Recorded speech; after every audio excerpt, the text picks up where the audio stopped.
Pour la première fois, des astronomes ont réussi à déterminer la forme en 3 dimensions d'un nuage de gaz interstellaire.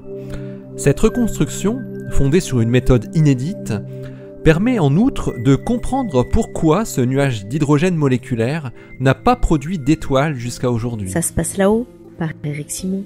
Aris Tritsis et Konstantinos Tassis de l'université d'Héraklion en Crète ont réanalysé des observations archivées de ce mince nuage qui apparaît comme un filament de gaz situé à une distance comprise entre 490 et 650 années-lumière, entre 150 et 200 parsecs.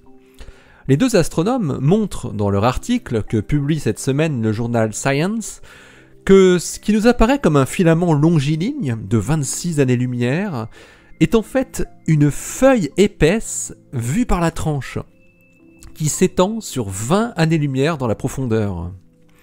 Le nuage de la Mouche, du nom de la petite constellation australe où il se trouve, est parfois appelé la nébuleuse du bidule sombre, à cause de sa forme particulière et de son absence de couleur.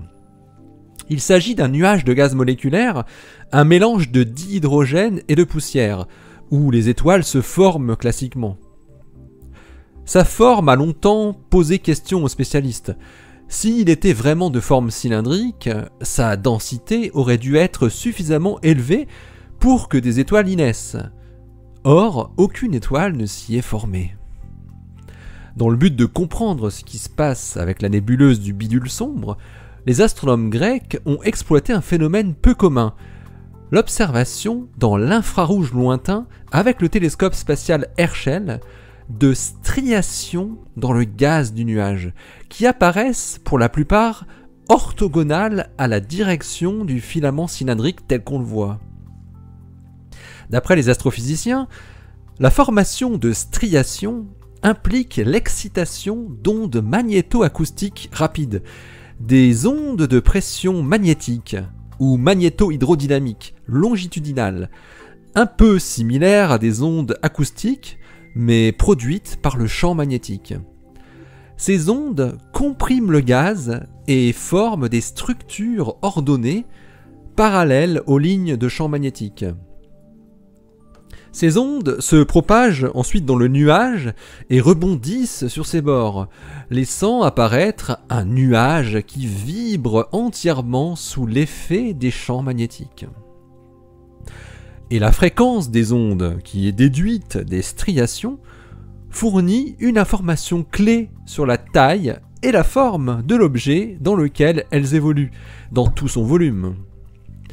C'est ainsi que les chercheurs trouvent qu'au lieu d'être un cylindre de gaz, le bidule sombre est un grand parallélépipède avec ses grandes faces presque carrées.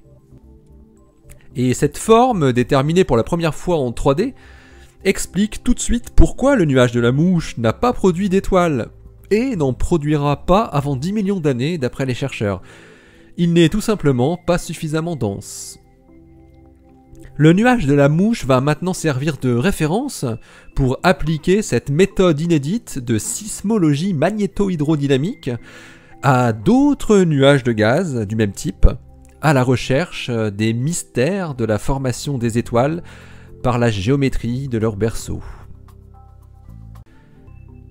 Allez, d'ici la prochaine, portez-vous bien, restez bien les yeux vers le ciel, pourquoi pas à la recherche de nébuleuses de gaz interstellaires, bien sûr. Et donc, restez bien les pieds sur terre. Allez, salut!